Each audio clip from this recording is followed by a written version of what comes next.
What's going on, folks? My name's Matthew, aka EZBOT, and we're back with another live stream. Today we are going to make some dub techno and just talk about the system that I have on the table and how I have it routed and how it could be useful for sound designing dub techno in particular today, because that's just the genre that I feel like playing with, and which I love dub techno. I struggle with dub techno as an artist.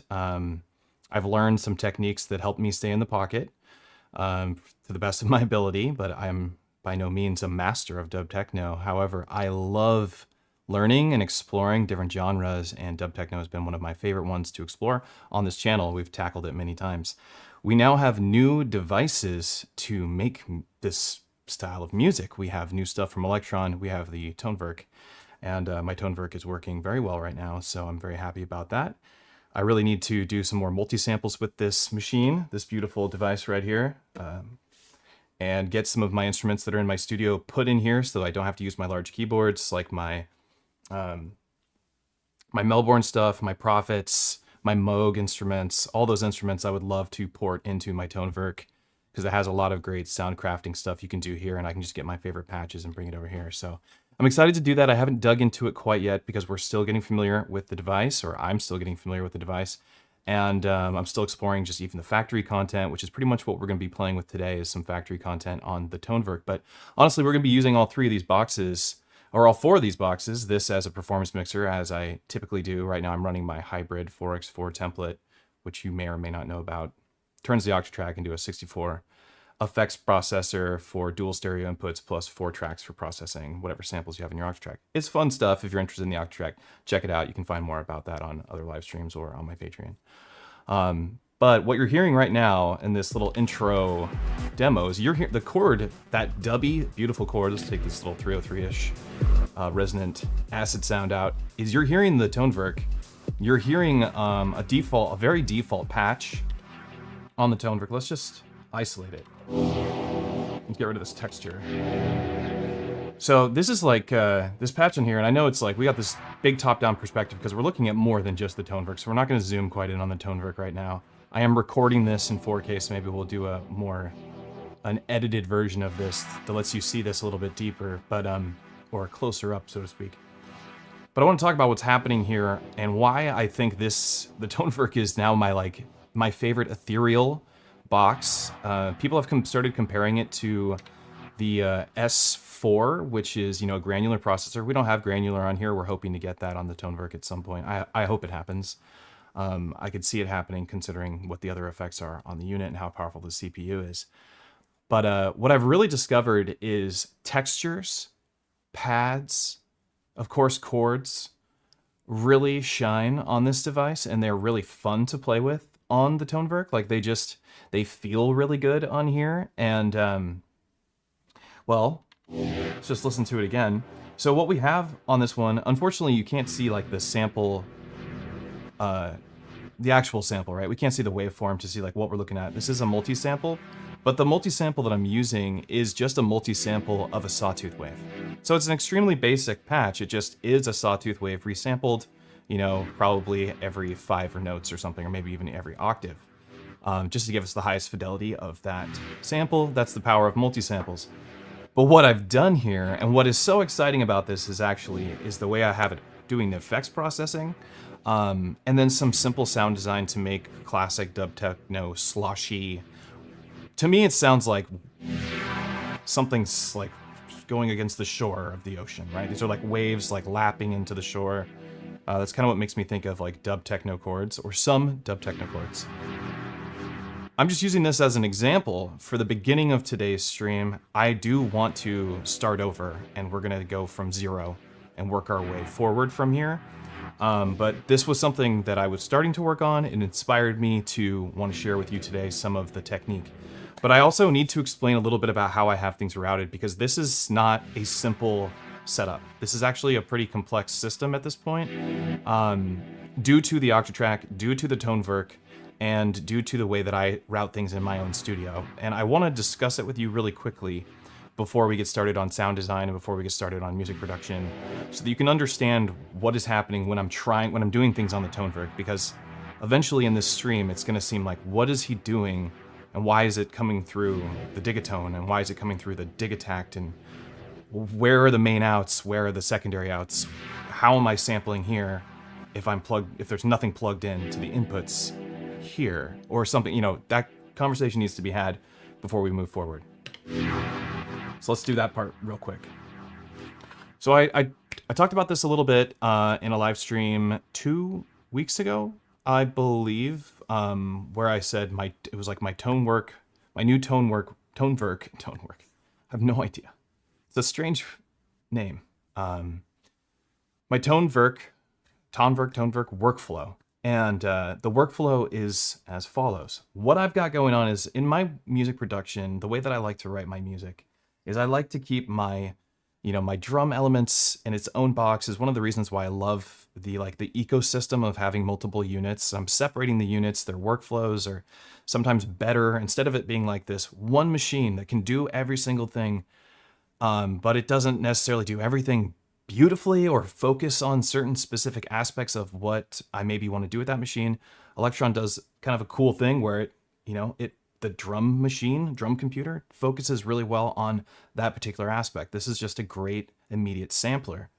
The Digitone is kind of an all-arounder melodic box. It's got like virtual analog, so to speak, synthesizer engines, plus it's got FM, which is akin to wavetable type stuff, you know what I mean, in terms of getting complex shapes for our oscillators. And we have 16 voices, 16 tracks, 16 voices. Love it. Tonverk, we have 8 tracks, multiple effects, but multiple outputs. And so this is where it gets a little tricky, is the multiple outputs for me. So one of the things that I really like about this workflow, and I won't go too ham on this for too long, is I have my AB outputs, which is my main outs, which includes my send effects, because the send effects go out the main outs. So anything time I use send effects on any of the tracks, they are going to go out the main outs. This is actually directly routed into my Digitakt. So this is going straight into the Digitakt, and it's getting processed through here, and then that's going into my Octatrack, into my inputs A and B over here. C and D output of my Tonverk is going directly into my Digitone's inputs, and that is getting processed into C and D on my Octatrack. Did I say C and D for the last one? It's A and B for drums, C and D for the melody stuff. So what I'm doing is I'm not necessarily like dividing 1 and 4 and 5 through 8 and saying 1 through 4 goes here and 5 through 8 goes here. I'm just kind of like just picking stuff that I think, like, if I want to do something that's I think benefits from going into the drum machine, or should be sampled again and maybe chopped up over here because this has a great chopping mechanism, then maybe I'm going to send that into my Digitakt.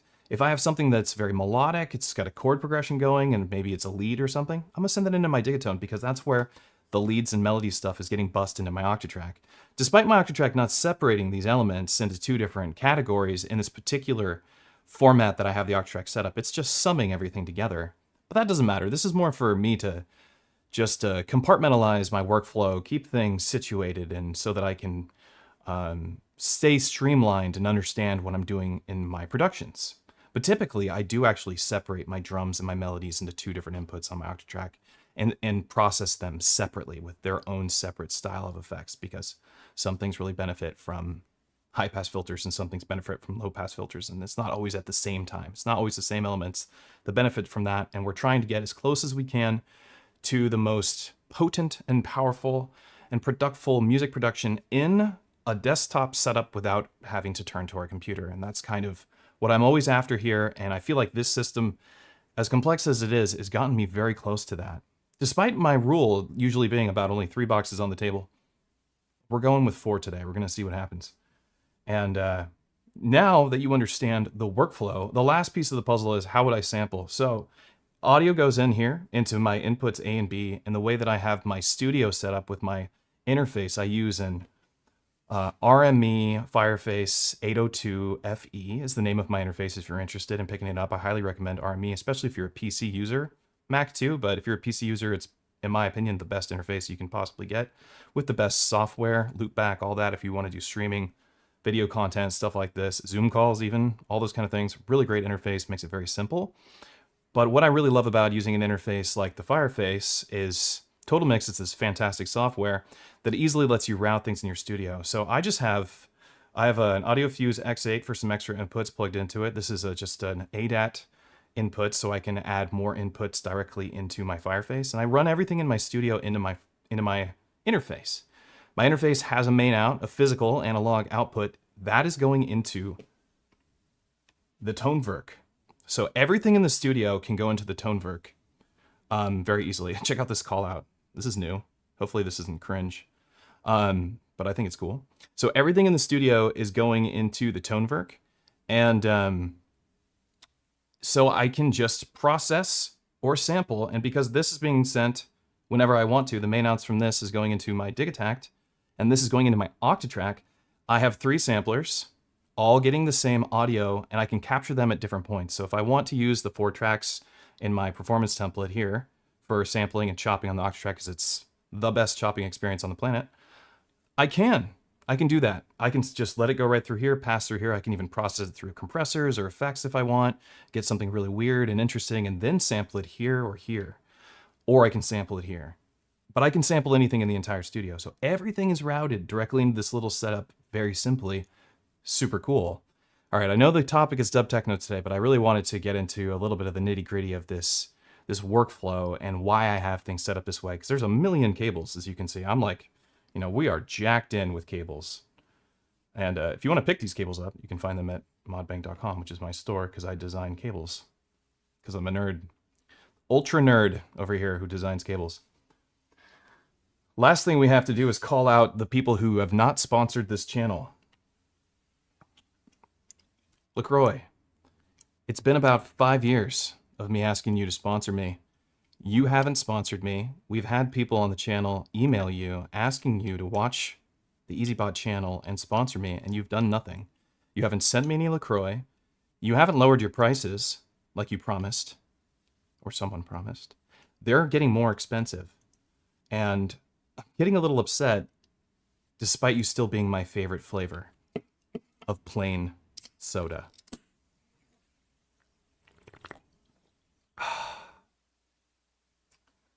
Nectar of the gods.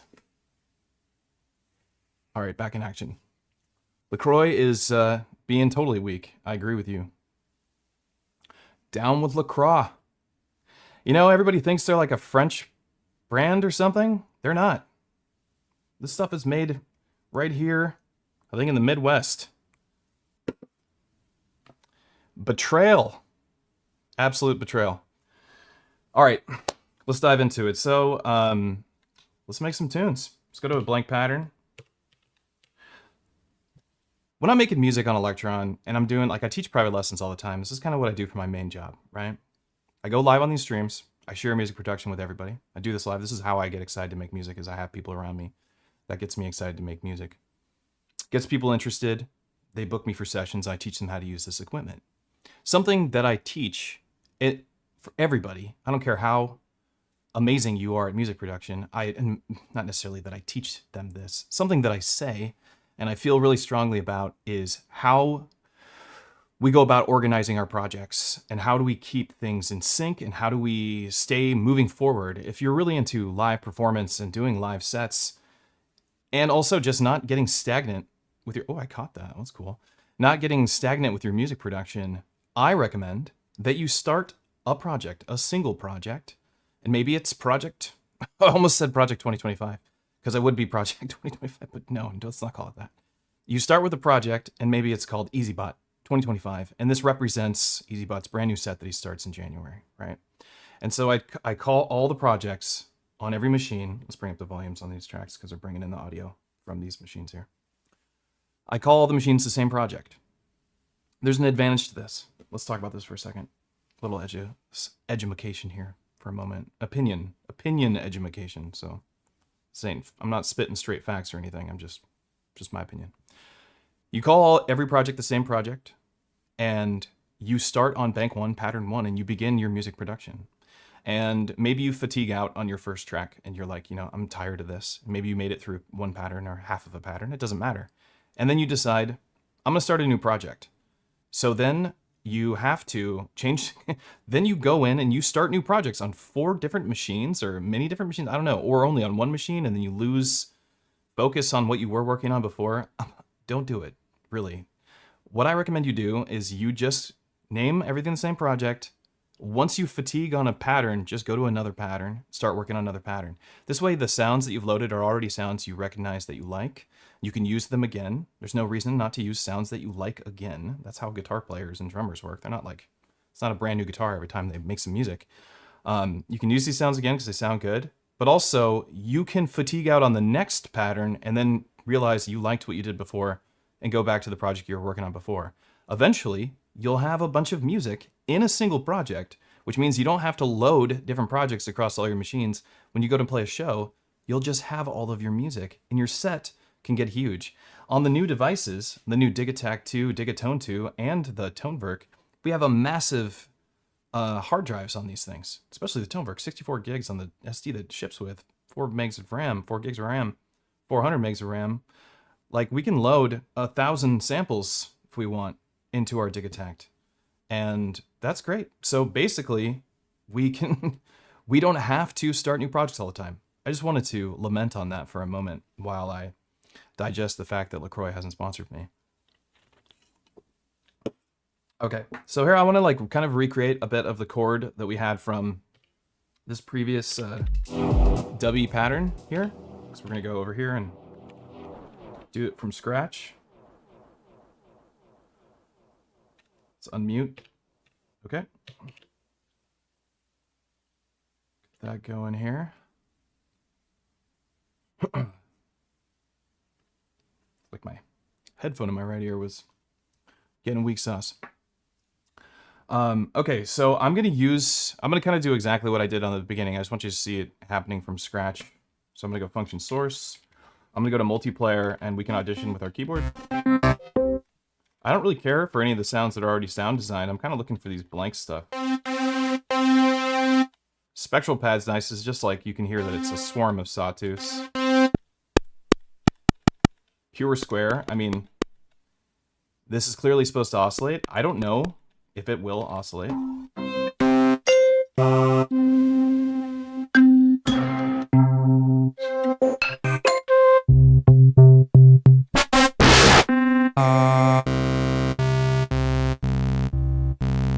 Utility muffin too, that sounds good.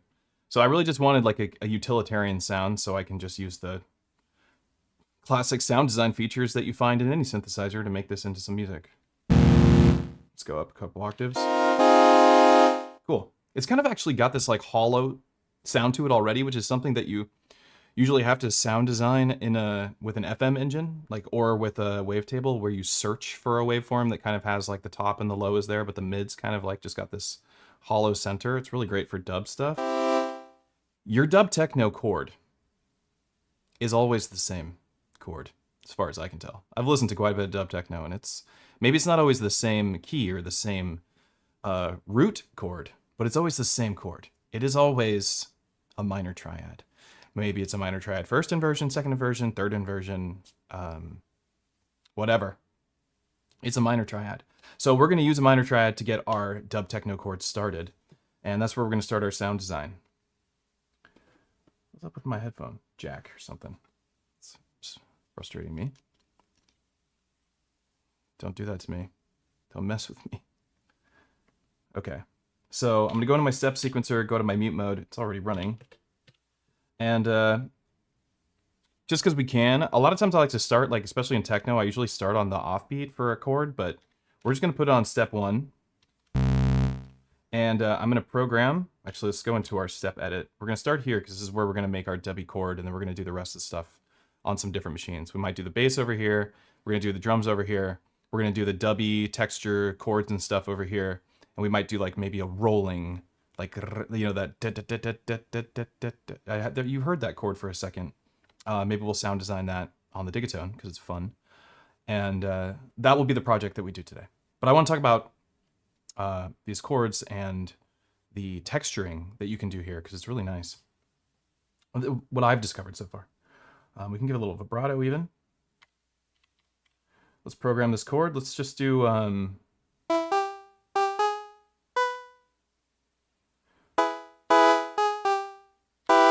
There we go. We got our minor chord. We got an E minor. I don't know why I put an E major in there for a second because I'm a fool. Got some vibrato. Slow it down. Kind of like that. It's pretty short. The default trig length in the Tonverk is different than all the other boxes. It starts you off with a quarter note, which is interesting. I'm not sure what made them decide that. Usually it's a 16th, but on all the other Elektron boxes, 16th note. We're gonna have this play for even longer. Let's go for a half note. All right, and we're gonna go into our amp. I'm gonna give this some attack, and because I want this to kind of have this like suction sound to it, and we're also gonna do that with our filter. We're gonna filter this down. Pretty simple sound design so far. There we go. I want that to have a shorter decay, and actually want my amplitude to have a short decay. We don't need the ADSR for this one, even though, I mean, we can. We could just switch it over to this other envelope because we have an AHD envelope, which works really well for particular sound design as well, or for this kind of sound design. That makes it easy.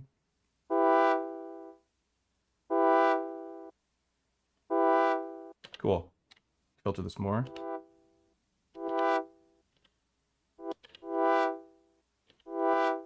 All right. Really simple sound. We could turn this up a little bit, I guess. We're at 100%.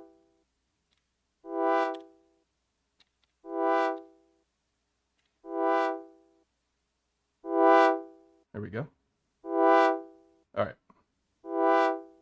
We got a really basic minor triad. I actually want this progression to be much longer than it is. We're set to infinite. Let's not do that. Let's bring this down to 128 because I like to work in 4 bars. There we go. And I do want this to be 8 bars long. I know I just duplicated the work that we did on every page, so, which is actually not a bad thing for us today because I'm gonna change a couple of these chords that hit to their inversions. So maybe we'll do this one, but like we'll move it here, and then let's go into step edit. Let's remove the 5th and bring that up an octave. So that now has a different sound. We can't audition our chords yet the way that we'd like to. Like I can't audition an inverted chord that has an octave down on certain notes because I haven't implemented that feature into Tonverk yet. It is disappointing, I'm not gonna lie. Of course it's coming. We have note audition in every single Elektron box. You know it's coming here. What, do I want it now? Yeah, I want it now. Frustrating to program chords a little bit, but fortunately for the production that we're doing right now, it doesn't matter as much because it's a really simple chord. We're literally just doing minor triads because Dub Techno only calls for simple chords. Let's get rid of this one, move to the next page. We can also see our pages by holding this down, which just makes this a little bit easier. You can navigate this way too. Let's go to page 5. Let's adjust this one, and we'll bring the root down an octave. And bring this down an octave too. Let's just keep that 5th up there.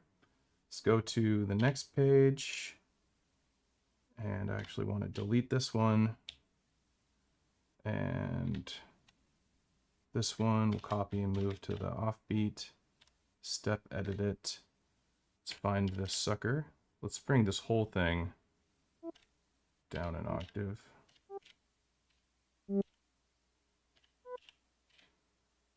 And we'll even put the fifth down an octave. Okay. And the last one is on page 8. And I don't even know if I need anything here. So I think we'll just get rid of it. Okay. Oh, I want that second one to be, was it on page 3? Yes. So this one didn't get edited quite right.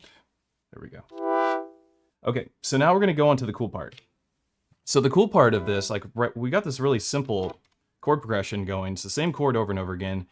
What's great about chord inversions is that you can use the same notes. They're always going to fit, but each inversion, honestly, like our brains kind of interpret it as a different chord.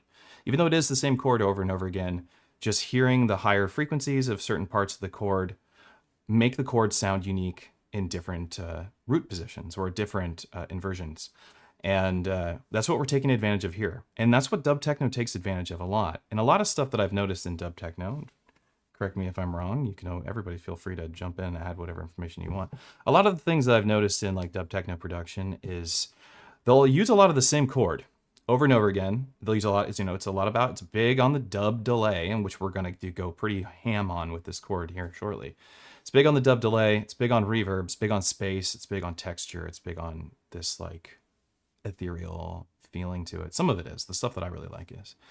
But also you'll find that you'll have like the same chord progression. So it's just like the same chord all over the place. We're just taking advantage of these different inversions, but we isolate different frequencies of that chord. So instead of it being like, we might have a bandpass version of the chord, we might have a low pass version of the chord, and then we might have a delay version of the chord that is doing delays at dotted quarter notes, and we might have a version of it that's doing it at 16th notes.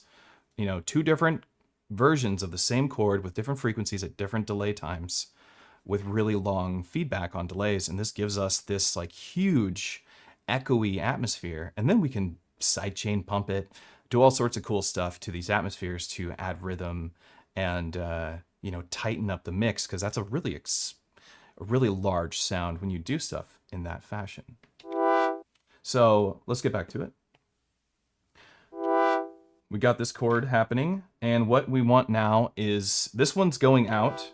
We're on what? Did I use track 2? I guess so. We're on track 2, and I have my track 2 going out. Where is it? In effects, it's going out A and B, which is going into my Digitakt. I'm going to leave it going into A and B, I guess. Or do I want it to go into C and D? Well, one of the advantages of it going out A and B with this chord is that if I apply delay, I know where it's going. It's going into my Digitakt because the master sends are going out this side. So you can't adjust where the, well, you can adjust where the master goes, actually. You could have it go out another output, but I don't want it to go out another output. I only have 2 separate outputs. Let's adjust our default send. And so we're going to go over to our send. I want to find the delay send. Here it is. Ping pong on. When you turn ping pong on any of the Elektron boxes, what changes, because right here, this stereo width, this actually is the panning for your delays. And the way the delay would work is they're all stereo delays, but you can adjust the panning when it's not in ping pong mode. The way it works when it's not in ping pong mode is if you had something panned left and it went into the delay, it would delay on the left. And that's how it would function. If it was on the right, it would pan on the right. And you could offset the panning here. And that's the standard delay. When you turn it on ping pong, you turn up the width. This is how much each time it goes into the delay, how far across the pan, the stereo field will it ping. We turn this feedback up, which is up higher by default on here, which I also think is nice. And it is set to dotted 8th right now, which is the default, or 48 on all the other Elektron boxes. And so now we have a better delay. Let's go to our reverb send track. Let's give that a bunch of decay. I want a lot more time on that. The pre-delay is set pretty low. So to about 8. High pass a little bit of the lows. Take a little bit of the highs down. And I also always seem to move this up to about 75. It's just what I do. I don't need to mess with this send right now. The chorus always sounds good to me. We could turn up the width if we want, make chorus really wide. We might not even use any chorus at the moment. Okay, so we have this chord. It's going to use some of the default effects. I'm going to put warble on it because I think it sounds really cool on the chord progressions on the Tonverk. And it's going to go out. It's going to come into the Digitakt. That's going to go into my Octatrack. Let's check it out. Track 2. And you heard that inversion there?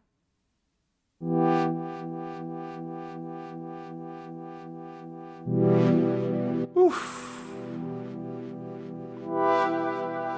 Okay. Now what we want to do is add a little bit of modulation.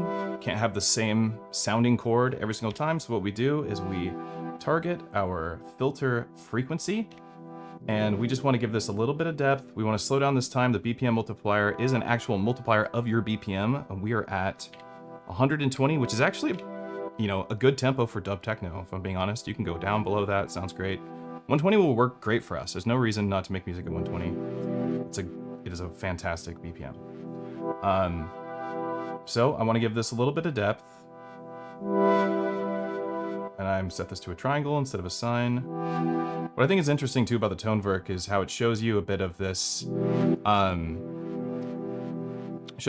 waveform, but on the other boxes, when you look at the LFO, it gives you just the shape, which is a very tight looking look. This one, it shows you more of the phase of your oscillator in your LFOs, which is pretty cool. Just interesting. I'm gonna bring this filter down a little bit more. A little bit of resonance. Oof, the resonance is real strong on this filter in the Tonverk. There we go.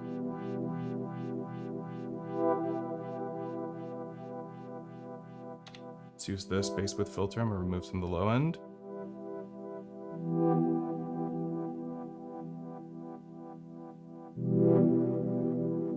Sounds great.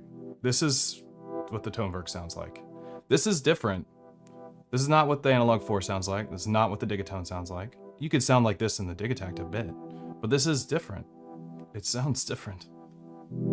And now I haven't even added any of the cool send effects, and we haven't routed it through a bus yet or any of that. So we have so much layering that we can do with effects, which is so good for dub techno production, I think. So good for any production in general, but the experimentation with the multiple effects, I think that's really fun. And, you know, a new Elektron box, obviously, I love Elektron stuff. I'm still getting familiar, and I'm still learning my excitement. I'm still figuring out what is exciting me about the unit. And currently, the effects are the thing, right? And the routing.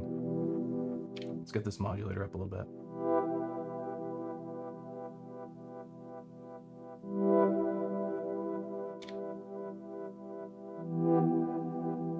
Okay, so now I'm going to put in its own effect on this track. Function effects. If I wanted to use the warble, which I really like to use, I would need to throw it through a bus because that's where you can get the warble. But we could also try just some other shapers. The filter bank, I think, would be fun if there was like an LFO designed for the filter bank so that we could modulate all the different parameters, but you can only modulate, you know, like 2 parameters at a time. So that one doesn't work for me as much. This adds some grit, which I really like.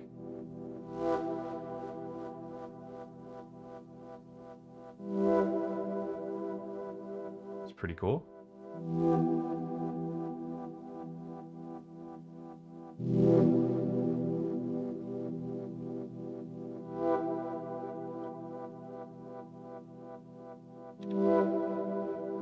Another good thing to modulate is your actual decay of the filter here, or the attack. Both those things are great to modulate because it changes the sound of your chord a lot in this, with this particular sound design that we're doing.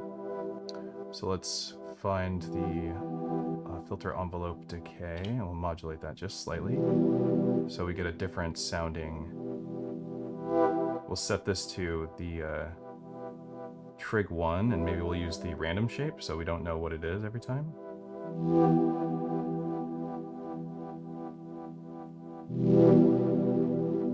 Now we'll really have some chords that are just, every single time it's going to sound quite a bit different with this filter frequency modulation plus the decay modulation. I'm going to turn down this effect a little bit, it's a little strong. But I do like the grit, I like the noise. The rectifier is really strong on this effect. You can hear that. It's barely on, and it's like, it's very noticeable. Okay, we can add another effect too. Let's see if we throw a chrono pitch on here, what happens.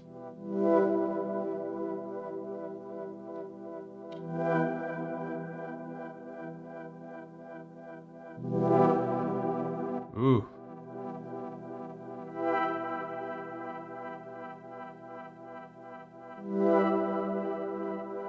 Turn that way down.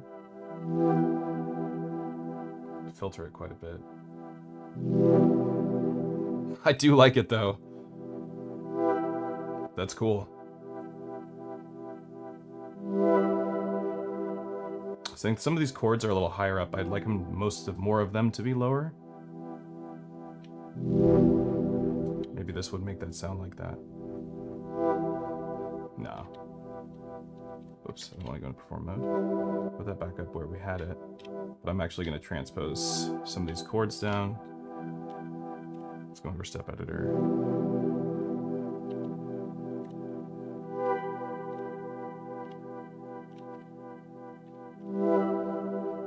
Let's go to this next one. Page 3. Page 3 sounds pretty good already.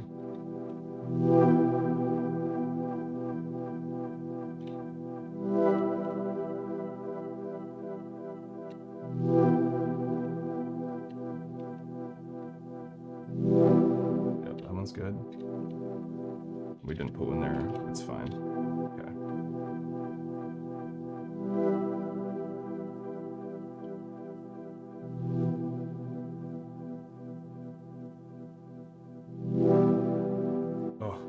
Yes. Okay, so now what I want to do is I actually want to throw this track in through a bus. So we're going to go into our effects menu, and we're going to send this to bus 1. Bus 1's already going to the master, so I'm going to go to bus 1. I am going to add the warble effect, which I love, from the Analog Heat-Pulse effects. One of my favorite effects in the Analog Heat-Pulse effects, despite it not being great to use on a whole master. And what you may notice, let's get that stereo width up, that's cool. Oof.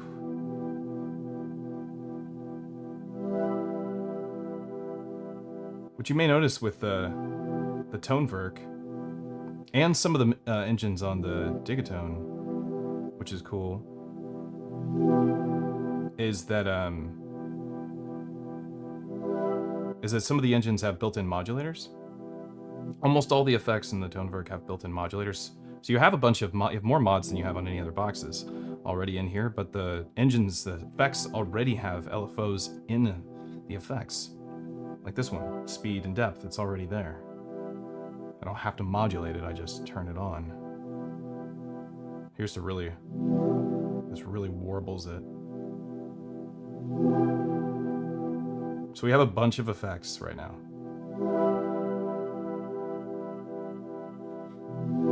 And what we need to really enjoy ourselves is a nice kick. So let's get that going. I'm gonna go over to my Digitakt and let's put a kick in. Okay. I like to, so here's how I arrange my music on the Elektron boxes, and how I do techno, dub techno, any more improvisational genre. For me, everything's 2 layers. These machines are the main crux of my music. This, to me, is kind of a replacement for having a modular system. I can do a lot of cool stuff with this. I like modular for effects mostly, and modulating, and this has lots of that with the step sequencer plus the mods plus the effects. So to me, it kind of like is a bit of a replacement for a lot of gear that I have in the studio, because it just does that well, and I expect more effects to even come to it eventually. So these machines are doing most of my work, and what I'm doing with it is I'll take, you know, kick, sub, clap, hat, open hat, whatever. Sidechain. We're going to go through that process again because we always have to. And down below here is a secondary version of everything on 1 through 7. Secondary version on everything of 1 through 7. So that I can improv. I play in these mute modes. I leave everything like this. And I perform like this, switching stuff in and out. Every once in a while, I'll layer 2 things on top of each other if they work together. but usually it's one for the other. And that's my workflow. So I'm going to go over here onto my kick drum track. We're going to make this, instead of it being single global scaling, we're going to do per track scaling. Holding function, turning the encoder, lets me move in quantized steps like groups of 16, like you just saw me fly over to 128. I don't need longer than 16 steps for this kick drum pattern that we're going to generate, because I'm just going to do something pretty simple, maybe kind of like a heartbeat sound. Let's see. Yeah, that's going to be good for us. Maybe we will make this 4 bars for now, and on bar 4, we'll drop that and move that. Let's see how that sounds. Let's just loop this so we can just hear it really quick. Yeah, that sounds fine. This kick drum's really spicy. It's got too much transient to me. I'm gonna soften it up with a filter.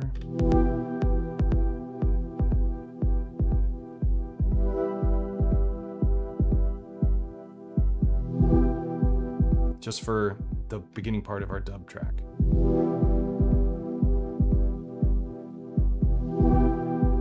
Get a really simple reverbed hi-hat. Let's go into our effects on here, function effects. I do like ping pong delay. I don't need it. Let's adjust the reverb. Lots of decay, open the end, high end, because I'm gonna use it on these hats. So I want my reverb to have a lot of high end because I want my hats to get in this reverb. That's kind of how I'm gonna be using the reverb on the Digitakt, is for a lot of percussive sounds. Gives us a little bit of texturing. Let's add a little bit of accenting.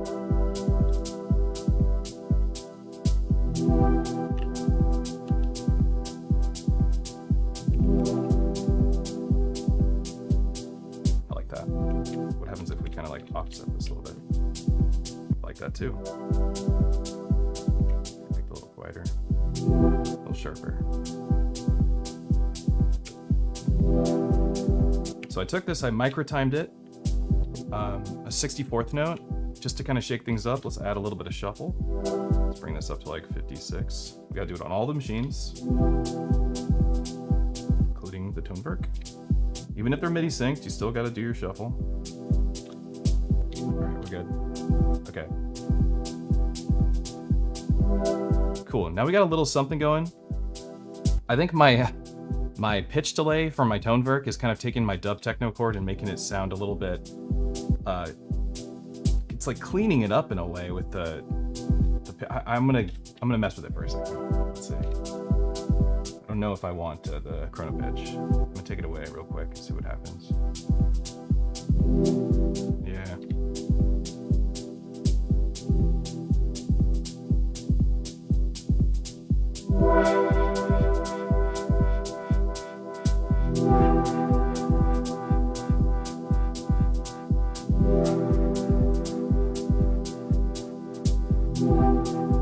Might even be too many delay tracks. Let's get rid of a couple. Too many chord tracks. And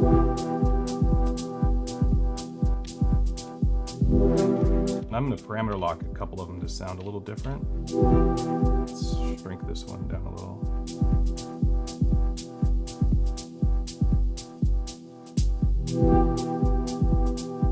Okay, cool. Nice.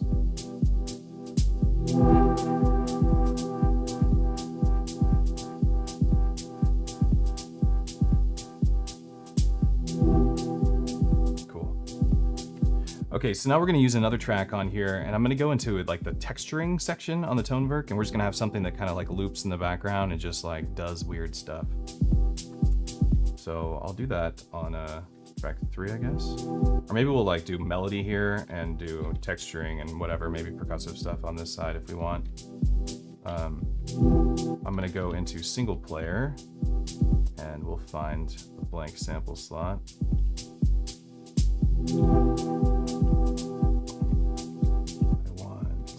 Samples, textures, field and soundscape. There's some cool stuff in here.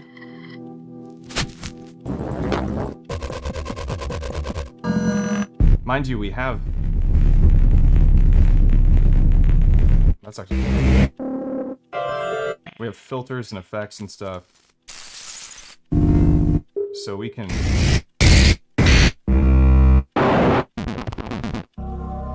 take any of these sounds and make them fit. Oh, that's nice. I like that. Okay. Let's put that down. Bring this track level down. We'll work it up. How long does it play for? Nobody knows.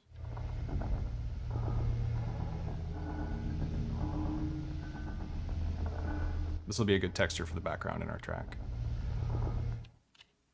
Let's have it play for 2 bars, 32 steps. Set our page length 32. We just duplicated that trigger.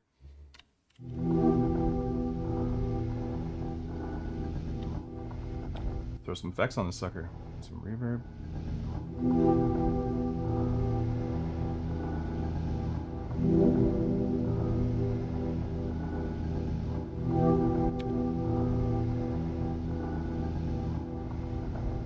It's pretty long. It's also set in polyphonic mode, so it's like re-triggering itself. Let's fix that. Set up. We want this to be mono. That way it doesn't do that. We also want it to play for longer, I think. So let's make it at least 4 bars long. And hang on here. Let's go to these other bars. Okay. Trigger length, 64 steps. We could filter it too. Let me play with this.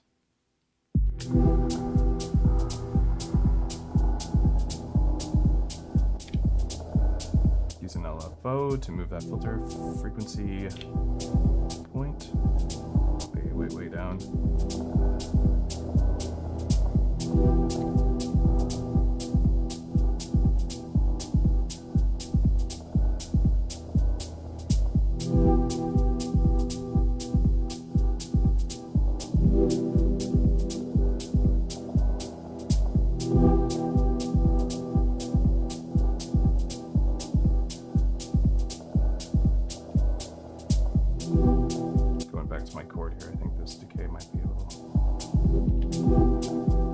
That when it's like, you know, it kind of has a like suction real quick. I think that my decay was a little long. Yeah.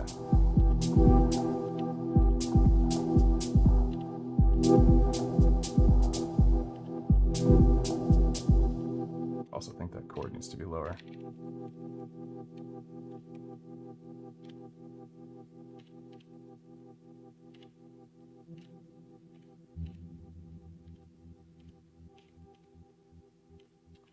Third is the important one here. There we go. Cool. We got a nice texture going on in the background. We got this lovely kind of like morphing dub techno chord. I think it totally works. Most of our sounds are coming from Tonverk so far. We got just a simple like muffled like heartbeat type kick pattern going on with a hat on the downbeat. Little bit of accenting, some pretty basic stuff. I don't think I need a clap or anything, maybe even not at all for the entire track.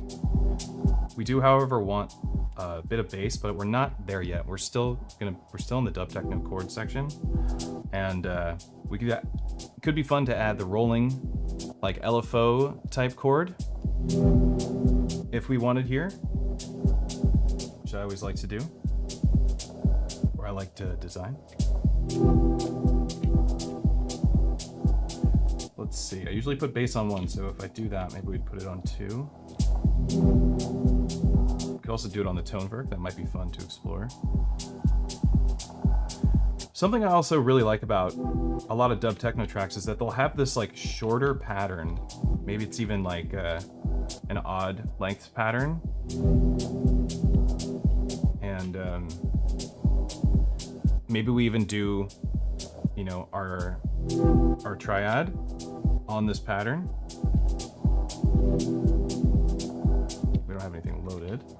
We use the single player for this if we want. Get a different timbre.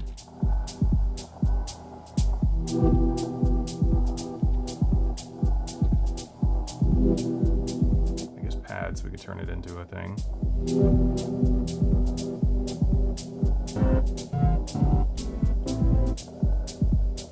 Yeah, that could be fun.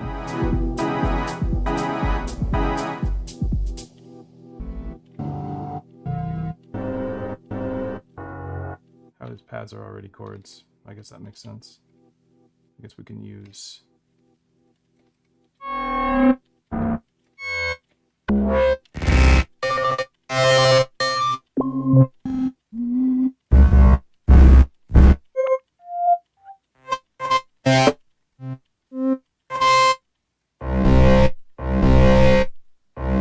That could be fun to play with. Is that in C? Ugh, that isn't fun to play with. I was wrong. I think I just, I just want simple sounds. That should work. Move this position a little bit further along. Yeesh. Bring these notes way down.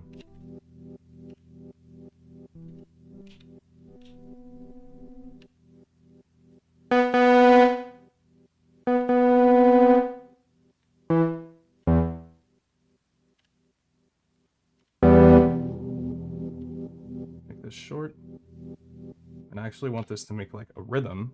Let's move that over, copy, and I'm gonna keep these really plucky. Like, let's see how this sounds. This track's probably really loud.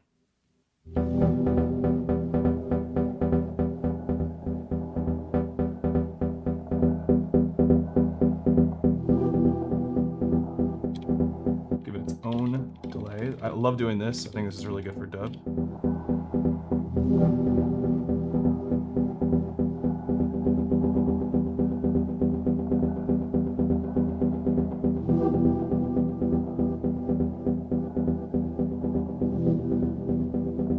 Maybe make it...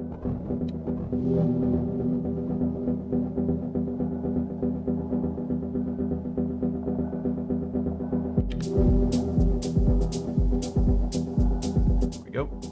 Now we have a nice rhythm coming from our chords. This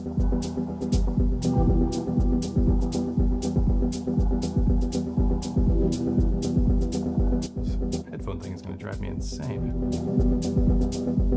What is going on?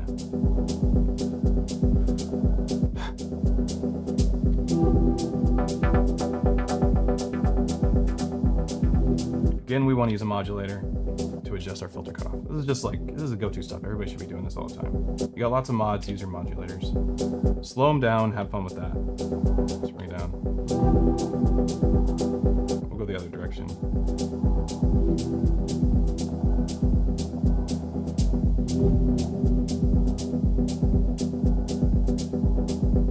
Now, if we want, we could actually take this and run it into like the Digitone and create it like, do like a sidechain bus. That's too much. Chill out, bro.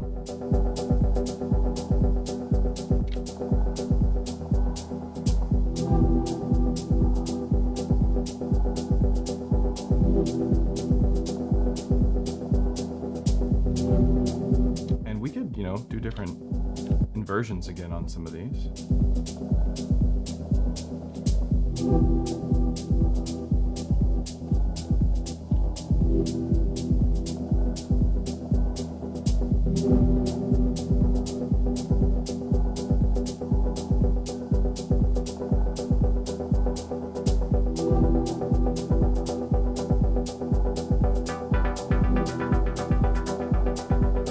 Some vibrato if we can. We are using poly. I love that. Look at it. That's crazy looking. I don't know, you can't probably see it all too well, but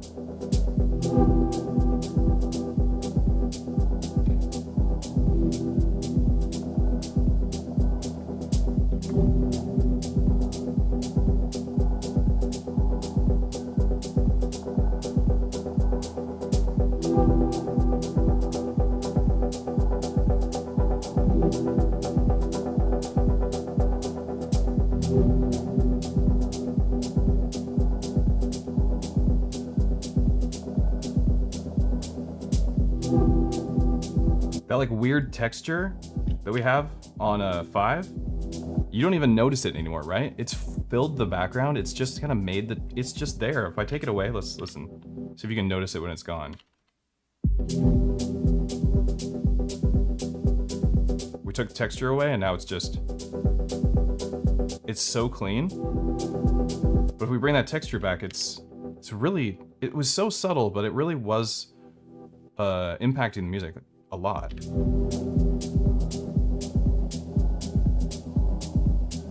Just doing weird stuff in the back. Kind of don't notice it, but it really is, it does the thing.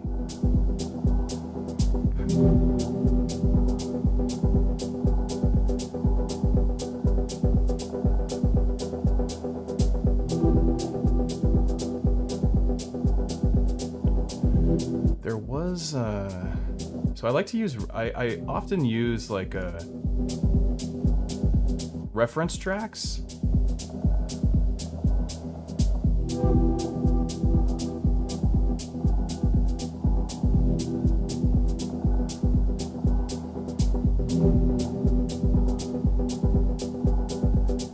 And what we don't have in here quite yet is, what does that sound like? Where it's just really bandpassed. Maybe we could do that on this chord instead of doing the low pass.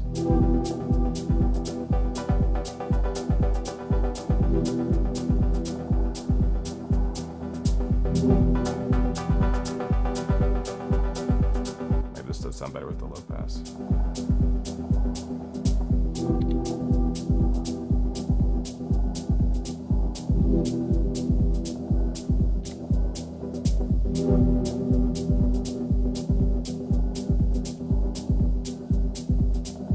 I think I want another track for another chord. We could do it on one because we forgot to do it on, we skipped over one on accident. Actually put another triad. We would do it on step 3. We'll go down, go down. We haven't done that inversion yet. And we could, make it a minor 7 or something if we wanted, or a minor 6, and it would sound cool. But I think it would really detract from the sadness, that sad, moody vibe that you get from Dub Techno. It starts making it a different emotional experience when you add the 7th in to this particular genre. We want a much faster delay. I want to go down to dotted 16th notes, and I want to hear this really quickly. Wait, no, I don't want to do that. Let me see.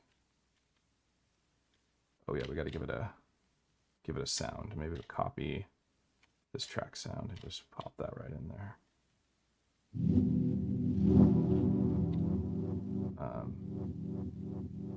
Which also copied the send effects and the insert effects.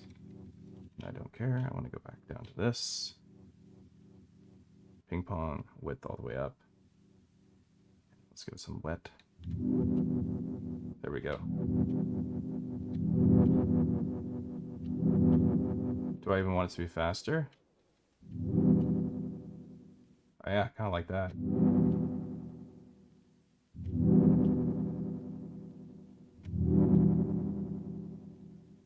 Cool.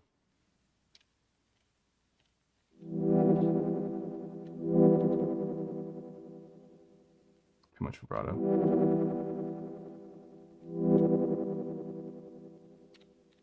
Might want to find a different sound source. That might be good.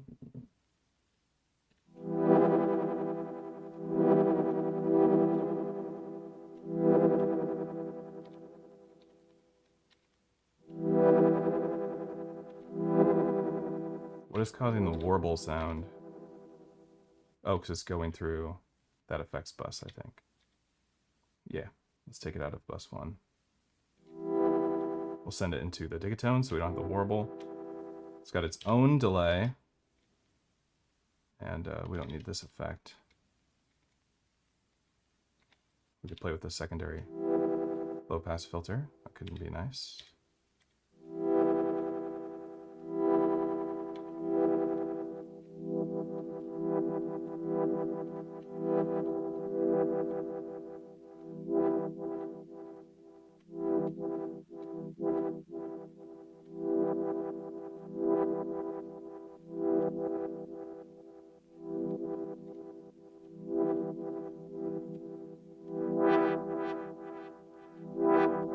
This slow pass is really messing with my head.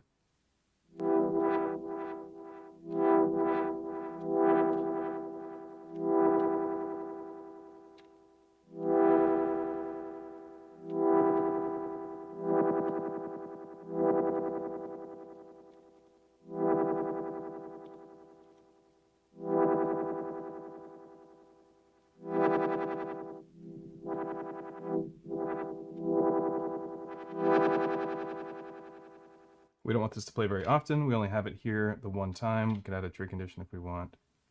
Maybe have it play. Oh, we'll see.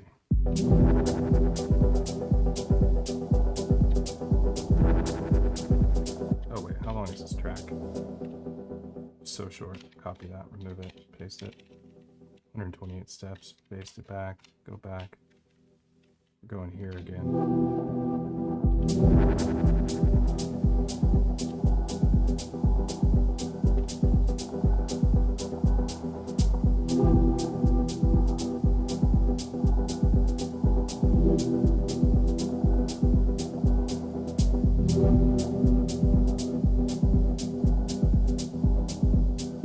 Nice. Okay, we'll put some sort of percussion. Some new perks on this track.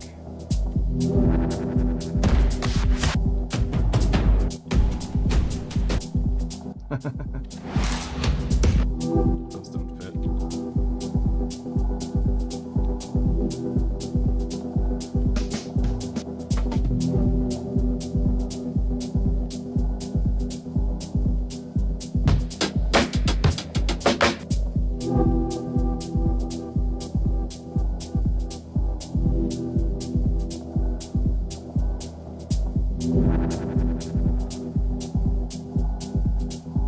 How do I not have?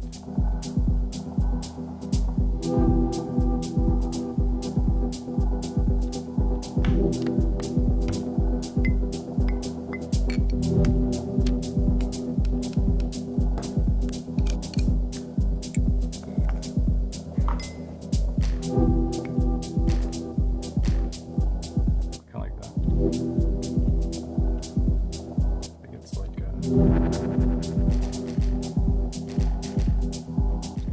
sounds here.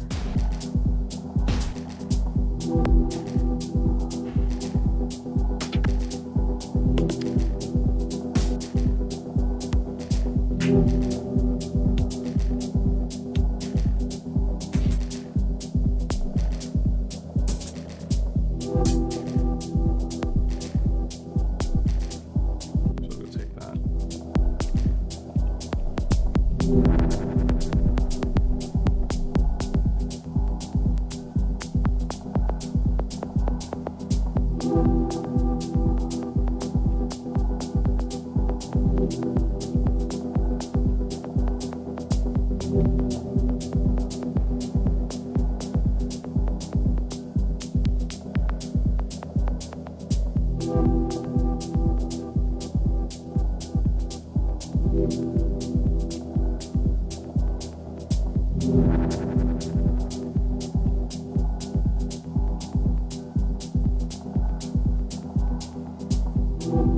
A little bit of ear candy.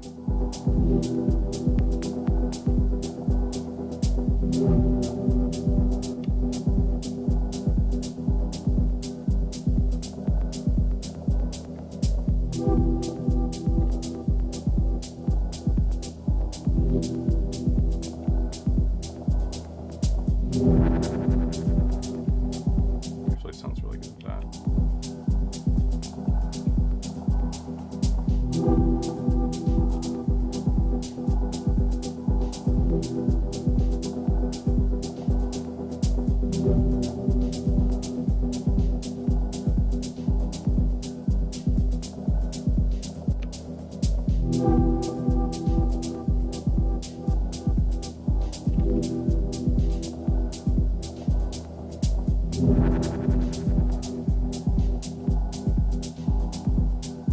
Just a little something something, you know?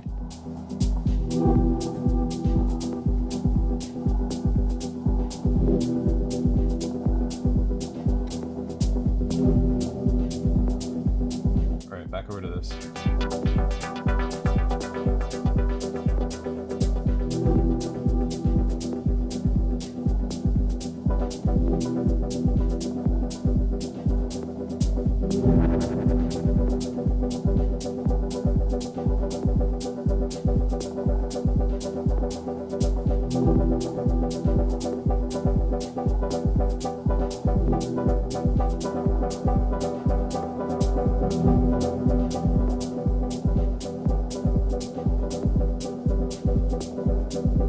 Okay, what I think I'm gonna do with this chord progression is we're gonna send it into the Digitone and we're gonna sidechain it to a kick pattern, to a 4 on the floor pattern. So I'm gonna create that 4 on the floor pattern real quick. Put down 4 on the floor. I've already removed the track 16 from my main outs. That way I could put a kick on it and use it as a sidechain bus. I have a video tutorial on this particular technique and I go into depth on why you would want to do that. It just released that this week, so feel free to check that out. So I'm going to go ahead and throw a kick drum down, which we won't be able to hear. It doesn't really matter too much what it sounds like. It does let us hear it anyway. Thumper, that sounds good. Okay, so Thumper is here on, wait, did I do it on this track? Let's copy that sound. It's letting us hear it because it's got effects on it. Now we can't hear it. Okay, so now we're going to go into our compressor. We're going to target track 16 because that's where I did the kick pattern. Sidechain filter open. Tack. Keep it short. No makeup gain, 100% wet. Okay, cool. Now we have a sidechain bus set up. We just need to send stuff into the sidechain bus. Right now we're not going to send any of our music into it, but we're going to send our inputs from the Tonverk into the sidechain bus. Stuff that we don't want sidechained, we'll send it into, you know, we have 2 different inputs from the Tonverk, so we can sidechain it here, we could sidechain it here, or we could, you know, right now, things that we want to sidechain the Tonverk with, we'll sidechain them in the Digitone. That's how we're going to do things right now. So I want to send this chord that's going this odd time chord, this polymetric pattern, which we could try transposing it. We wanted.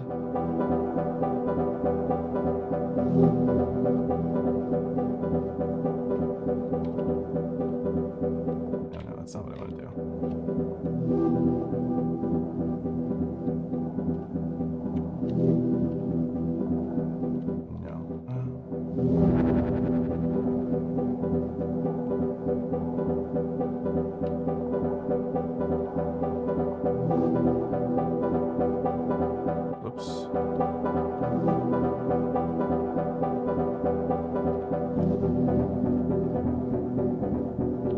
Let's try that. Take it down an octave. All right, we're gonna send this to a new bus. It's going out A and B. The effects from this, the send effects from this, are still gonna be going out the main outs.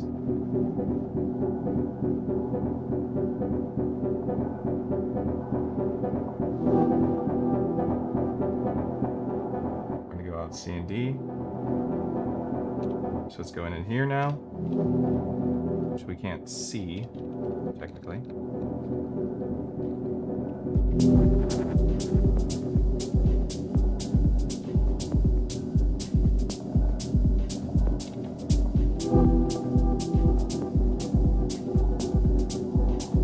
All right, let's take a look at the compressor real quick.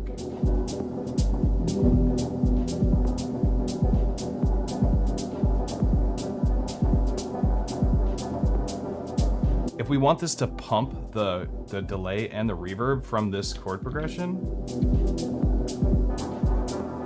which we absolutely can, what we would do, let's talk about this, this is kind of cool. What we would do is we wouldn't use any of its send effects. We would route it to a different bus. So we'd go to, like, let's use bus 2.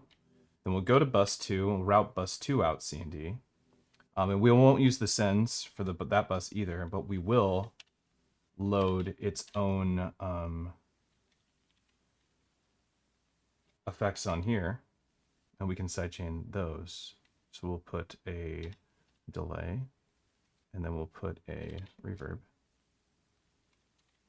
The only problem with this is that you have to sequence these. Like if you want to have particular amounts on particular steps, you're going to have to do this compare scenario where you're going back and forth and testing them out.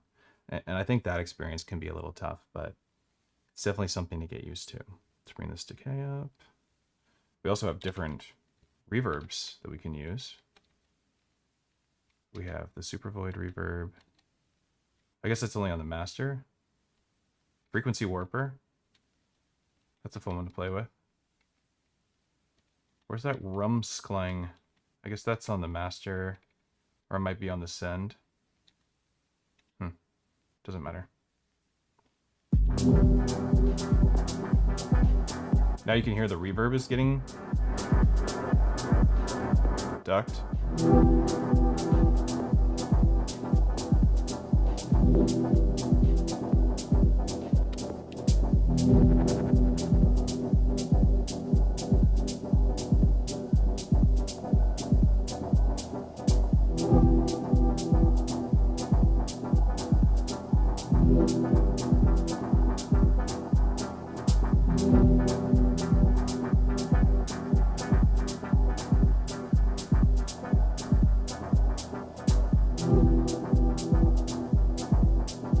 Which you may or may not like. I don't know if I like it yet either.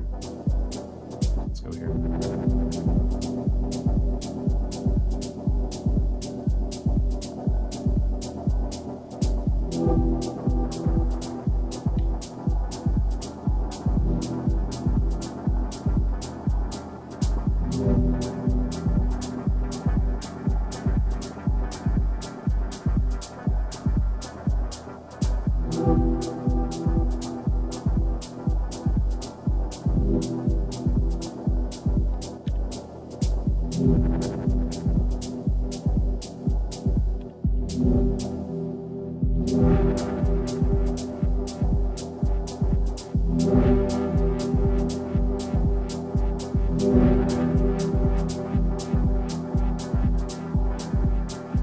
The ducked chord actually sounds pretty cool.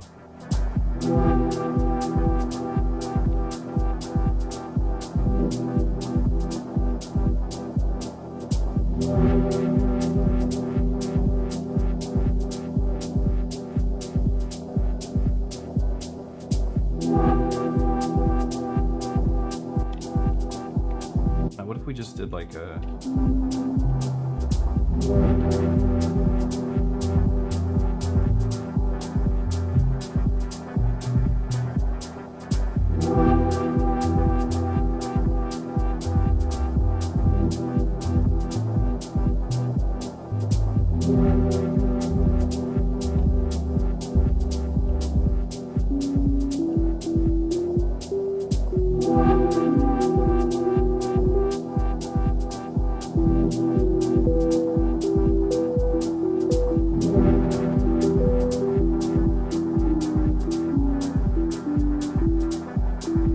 figure out what notes I'd like for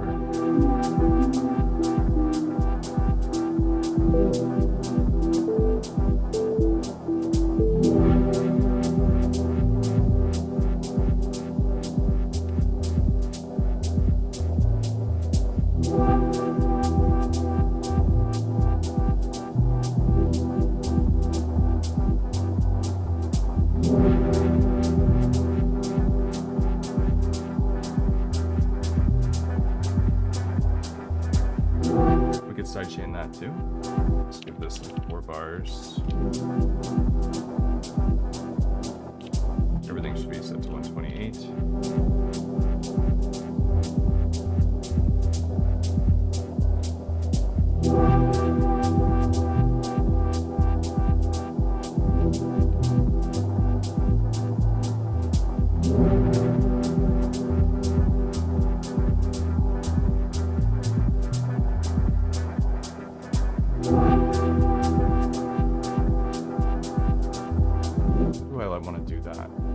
Do for the bass.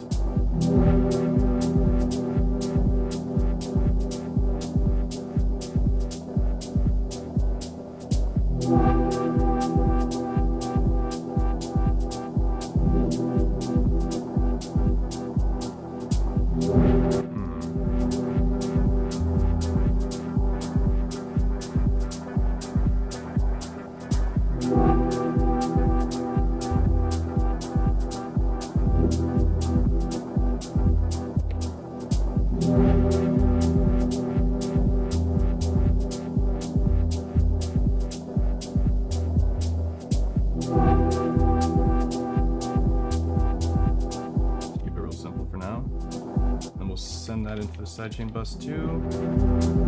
Track 1. Just some sub E bass. Quantize it in case I screwed it up. Hold on, I need to unplug this and plug it back in. Will that fix this? Freaking headphone thing.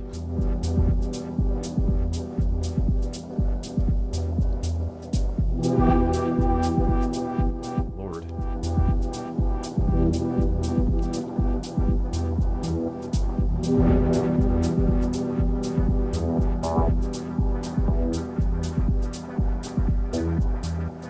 Like that.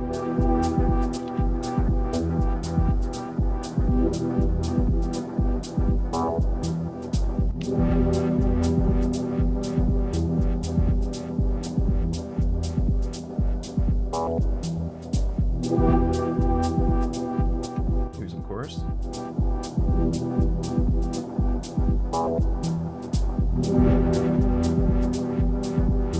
I think I want to have like something like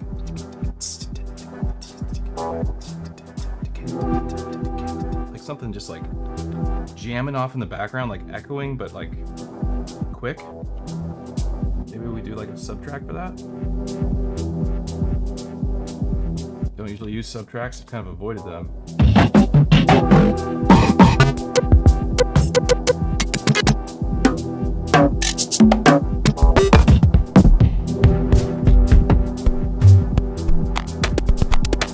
That's not sense. Just keep all the tracks really short on the subtracks. Like 5 or something. Oh yeah, it's a master. Fine. We're gonna just filter this. I'll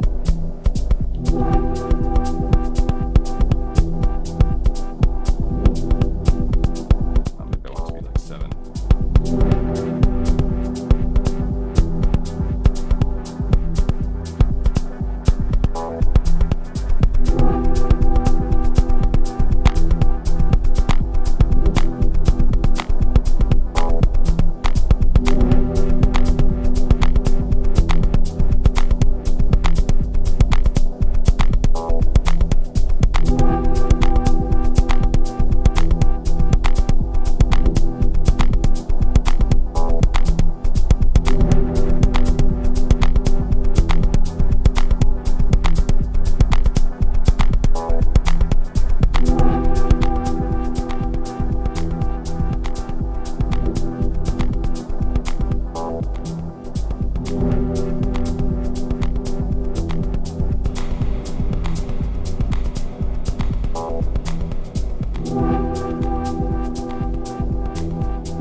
Alright. Let's mess with this stuff.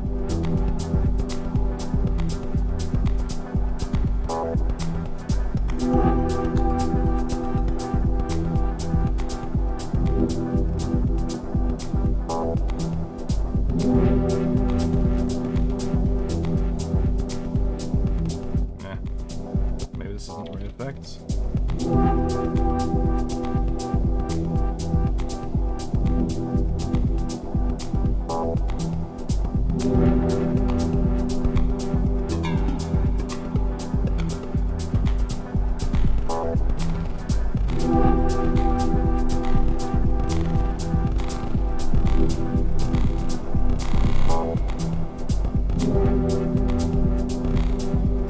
Wish you could like modulate that and then watch it do that. That'd be cool. Let's record that. There's no function yes, function no on here, but I'll try to memorize recall and see what happens.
Maybe we got a percentage chance that stuff doesn't happen on that track.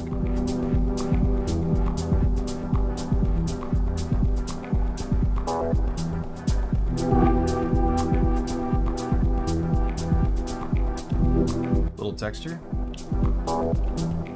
Let's see, do we have some sort of vocal thing that I might have? I usually record myself. I don't have my microphone set up to record my own voice at the moment. I can steal something from an old project, or we could go from the Megatons. These are the old Megaton bomb things you'd get from those from your like the CDs that would come with those music production magazines. Some of them have vocals. I have vocal cuts, but it's not like it's not the same thing. Yeah, myself on me when I wanna You could like take something like that and like put it into reed pitch.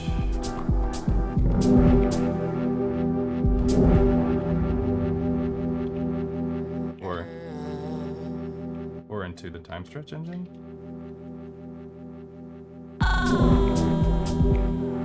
And then repitch it.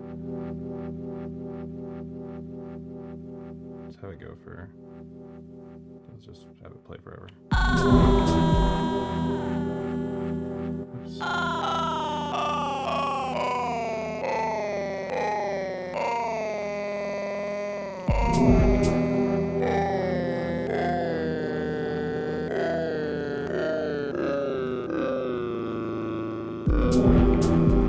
I don't know if any of them are gonna work.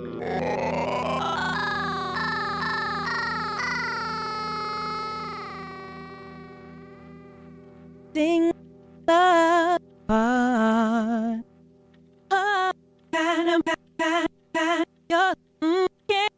Your love going.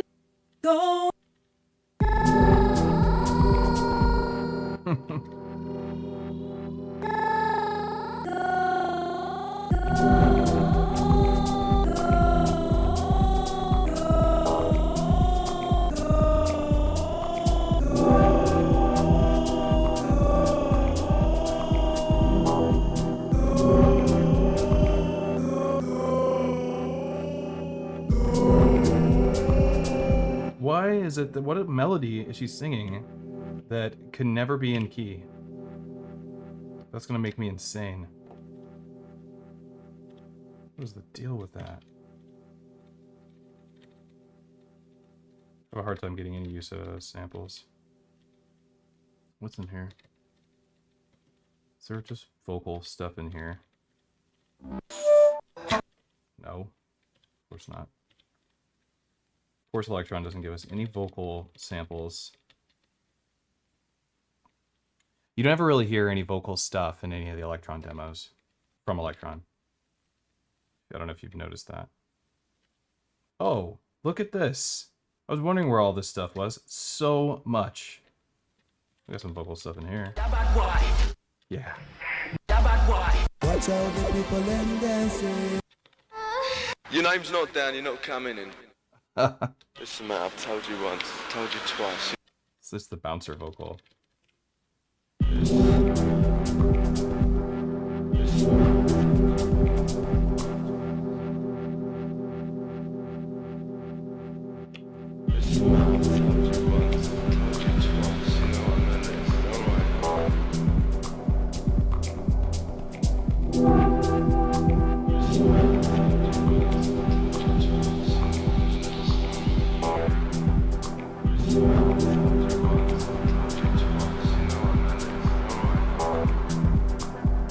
Nice.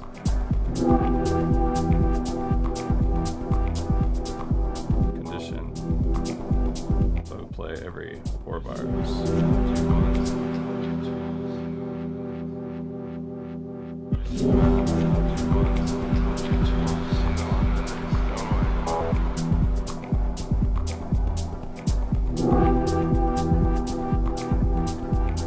back to this chord track here.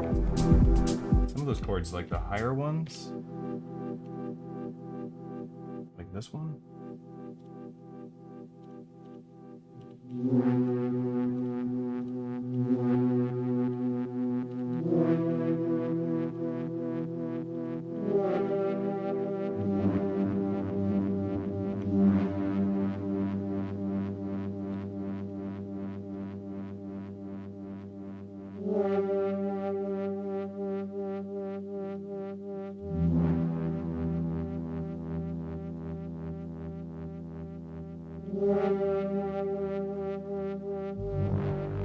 Ooh, sounds so good.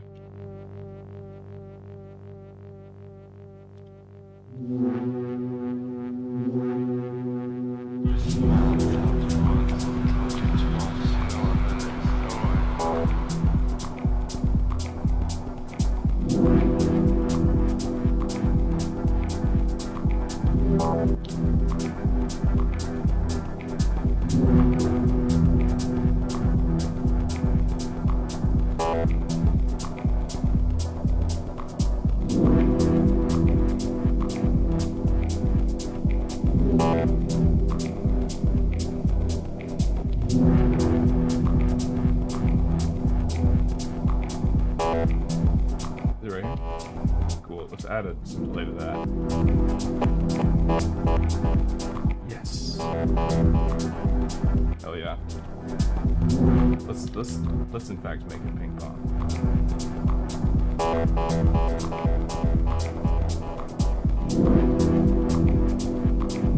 Even send it to the reverb too with the thing.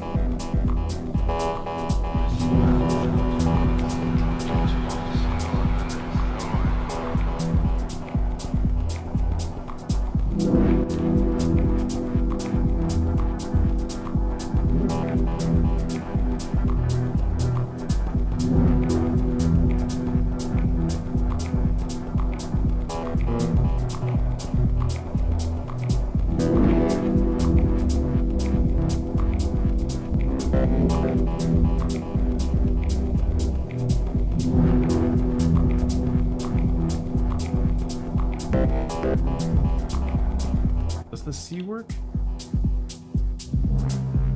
Yeah, C sounds like it works.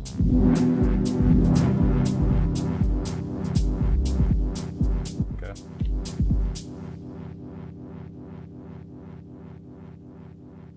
Let's check it out. Just Digitone, Digitakt, and send effects apparently, because that's still what will be coming in here.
You could actually send this and get sidechain too. That might be interesting. I kind of want to hear how that would sound. Let's try it really quick.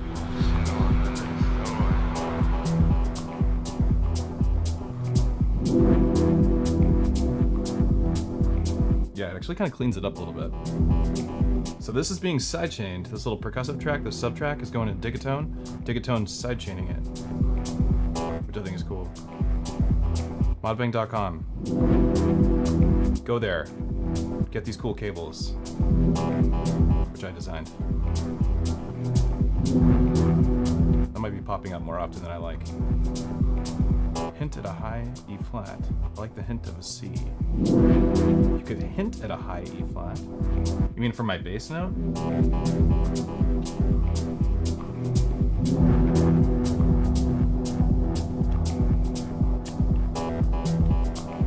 Let's see we maybe want to do something. We even copy this track sound, put it over here. Copy this sequence, put it over here. Oops. And maybe switch this to something else.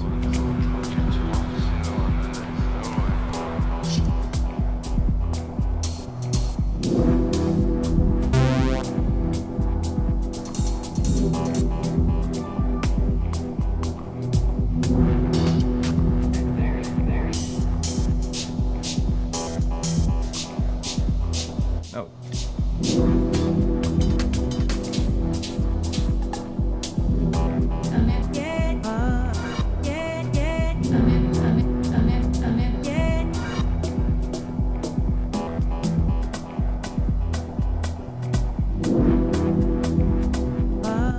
What?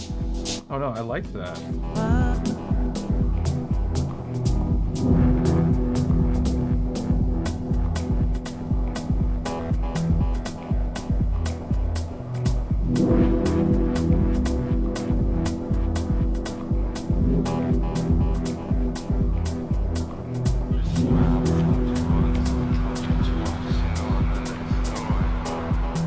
I wanted to have something like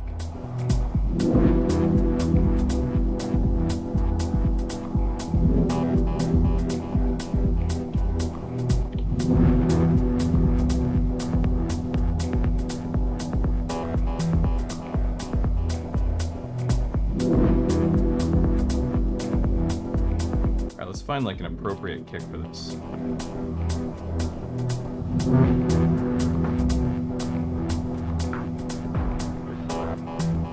Open the filter up while we're doing that.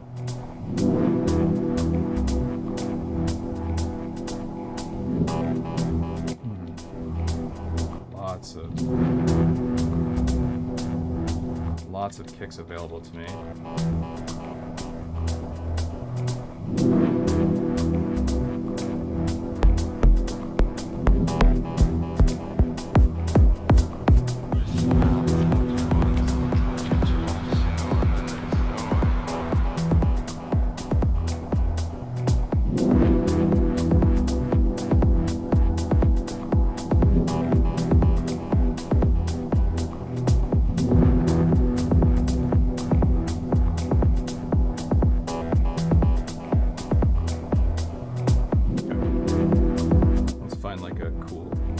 Sound. We were maybe not gonna do a clap before, but I've changed my mind. I want to hear it.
filters for this kind of music.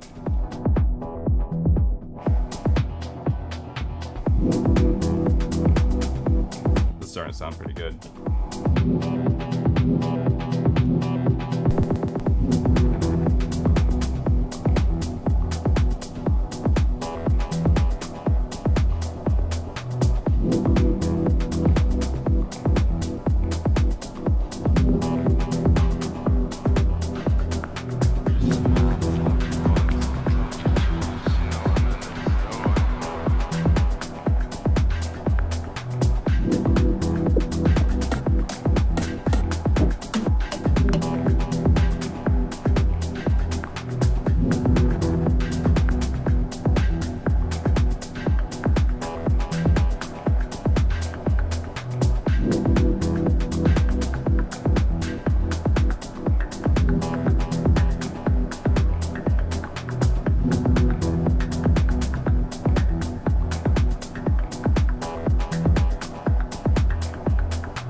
Concept with this workflow again confirmed to work.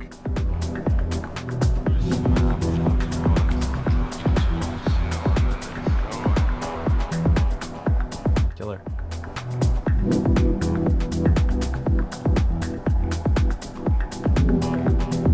It takes a while, you know, it takes a while to build a song. How long have we been working on this one for? Wow, hour and 40 minutes? Oh my god, I thought we were at like maybe an hour. Holy smokes. I think we got there though. Like, this is a track, you know, that could become a full track. What do I need to tighten to fix this headphone? Wait for the sounder. I know I haven't really interacted with the chat very much in today's session, so I'm going to go back and kind of say what's up and review it.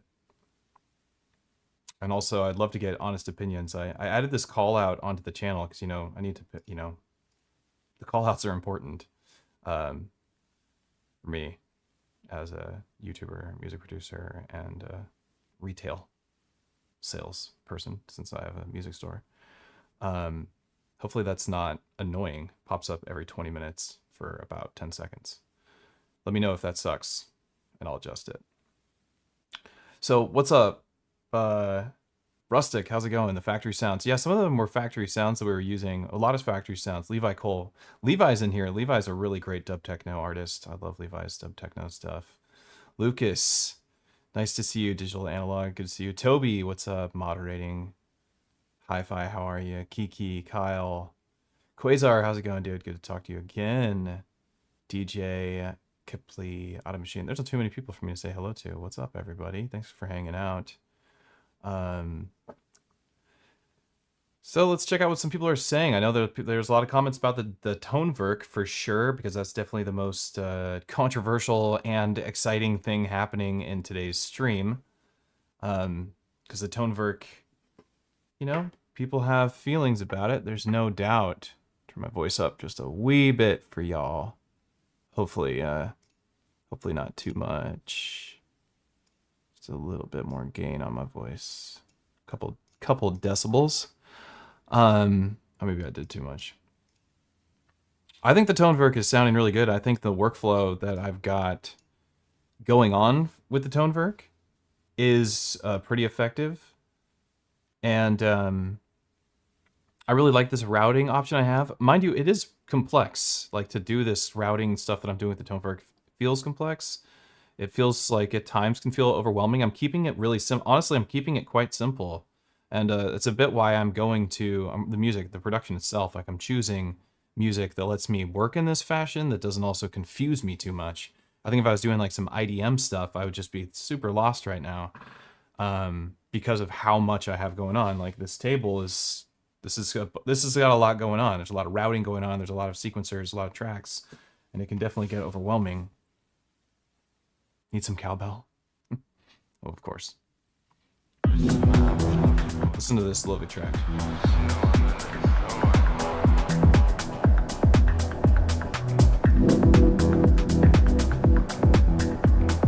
Turned out good. I'm not gonna lie, I like this. We got some good atmospheres going on. If they release synth machines, you'll die. What, in the Tonverk? I think in 3 years we'll have a lot of Tonverks on our table. I think so too. I think everyone's gonna end up picking these suckers up. They're just, there's an expectation of some of the QOL, the quality of life stuff that you kind of expect from, you know, that you already got used to in your Digitakt II and your Digitone II. So it might be, you know, a little frustrating to go from that to Tonverk and be like, it's a step back in terms of how quickly you're making stuff, but the kind of stuff you can make on it is just completely different. You know, it's a completely different world of playing with so many effects and the routing possibilities. And we're not even sequencing these effects. We're literally just treating this like a guitar pedal board right now.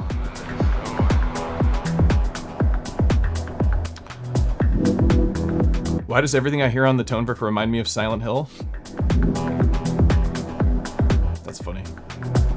I don't know.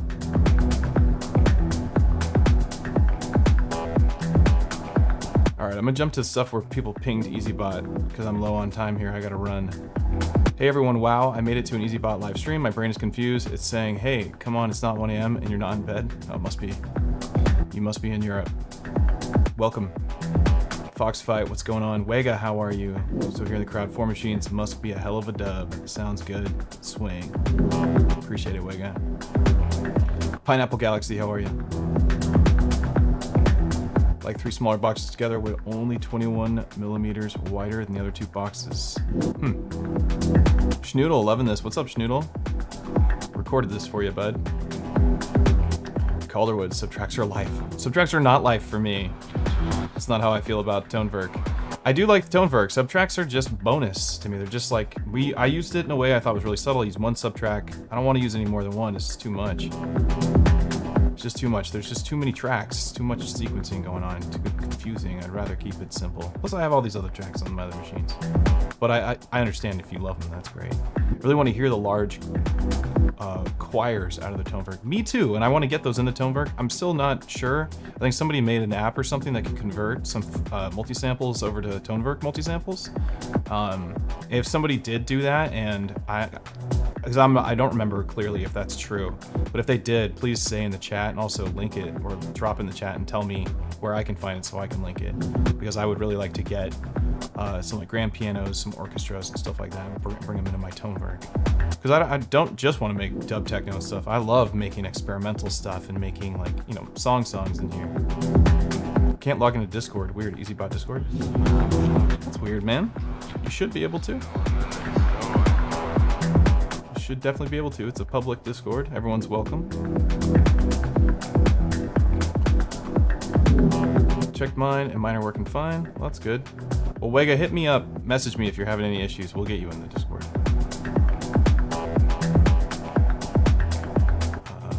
What's Modbang?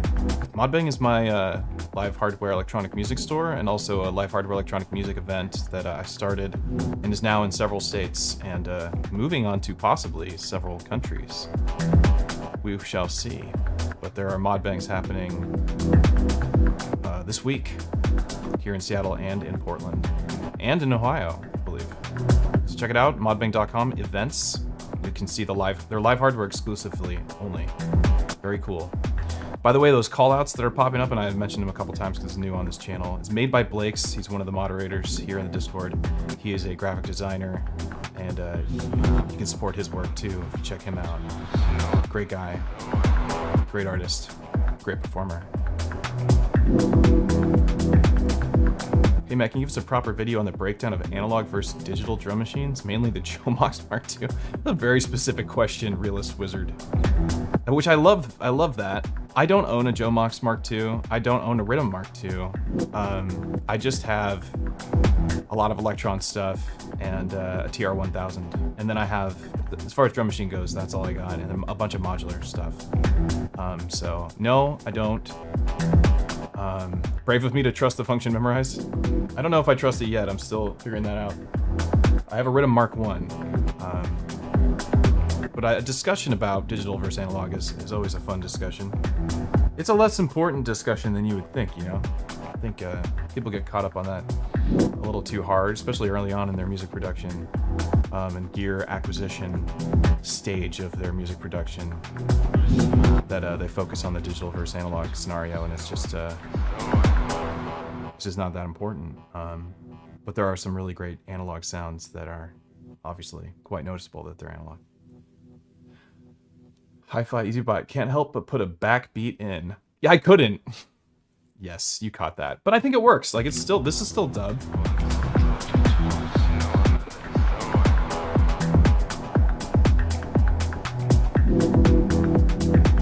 This is Dub Techno for sure. But the backbeat doesn't have to come in right away, like something that could happen much later. You know, could just be doing this. The track could start off like this, and then backbeat comes in.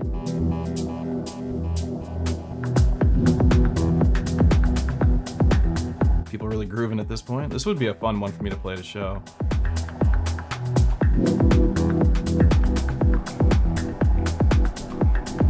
We got this texture routed into this machine. Pretty cool. I really like the workflow that I've designed with the Tonverk, and I feel like this is going to be probably on the desk for quite some time because it's just been so useful, and it hasn't interrupted my chain. You know, it hasn't interrupted my sampling chain. It goes in here, goes in here, goes in here. It's just a cool method, I think.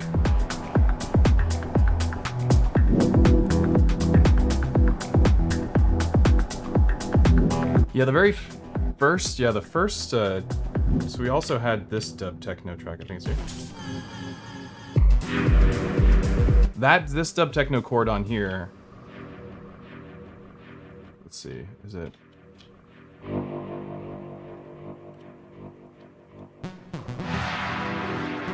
Yeah, there's something about this one really like, it nailed the chord more, or the texture, the dub sound. Let's see.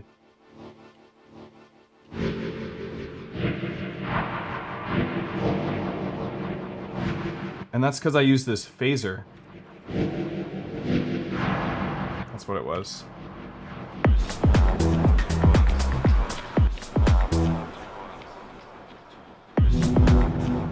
Let's see. Do we have? And I threw it through bus 1, so we can go to bus 1. We use the warble. And then we bypass this. Let's throw the phaser on there. I do like the phaser.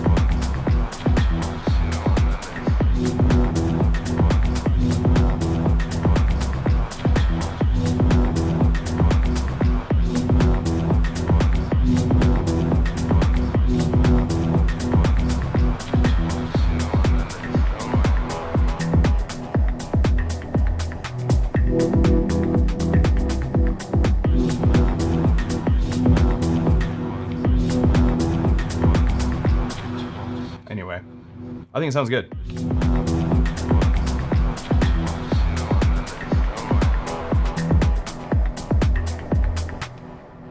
Alright folks, my name's Matthew, aka EZBOT. Today's been a live stream using this lovely Elektron grouping that we have. Octatrack Mark II is a performance mixer, Digitakt II, Digitone II, and the Tonverk with some unique routing and taking advantage of the multiple outputs from the Tonverk and routing them into the system, and also taking advantage of using a good quality interface like the Fireface RME stuff. Hopefully that grabs your attention, and maybe you'll look into doing a similar routing with your setup, because it's a lot of fun. It's very, very flexible, and doesn't interrupt your sampling workflow if sampling is a big part of your workflow. If you want to support this channel, you saw those little pop-ups and call-outs here and there. Visit modbang.com. Like and subscribe, of course. That goes without saying. Leaving comments post this video if you want to come back and watch this later and leave some comments about stuff. I do read the comments, and they do affect me in a way that makes me say like, oh, someone wants me to do this. maybe I will do this. So if you have some stuff you want me to do, leave it in a comment after this video is posted, and that'll be cool. You want to pick up the performance templates, you can visit patreon.com/EZBOT or coffee.com/EZBOT and grab one of the many, many performance templates I've built on the Octatrack. They're all unique. They're all full of 64 effects, different routing options, different workflows, all really cool stuff. The most recent one is the Hybrid 4x4, which is a really fun template that uses hyper effects and it uses techno effects. So let's say like jungle breakbeat effects and techno effects in one template plus some sampling tracks. Yeah, that pretty much covers it. Go to the Modbang shows this week. That's on the events page at modbang.com if you want to see that. They might be in your state. You should head on down. You can perform, send an email to some of the people that are listed on the events page. You'll see who you can email if you want to get involved in performing at those shows, and you should definitely do that. I love you all. You're wonderful. Sponsor me, LaCroix. Everyone send emails, harass them, get them to sponsor me. And I look forward to seeing you either this Friday or next Tuesday, again, for another live stream. We do this every Tuesday around 12 o'clock for about 2 hours. I'm actually about to head out and I'm going to go get an audiogram. I don't know if you've had an audiogram, but I'm getting my hearing tested right now because, for one, it's important, especially for a live hardware electronic music producer / performer, but also I struggle with hearing loss. I don't know if you do too, but I do, and I do have hearing loss, especially in my left ear, and so I like to get it tested and checked out and see how I'm doing. So that's what I'm about to go do. You should maybe do that too sometime. Wear earplugs, take care of your hearing. Y'all are the best, and see you next week, if not Friday.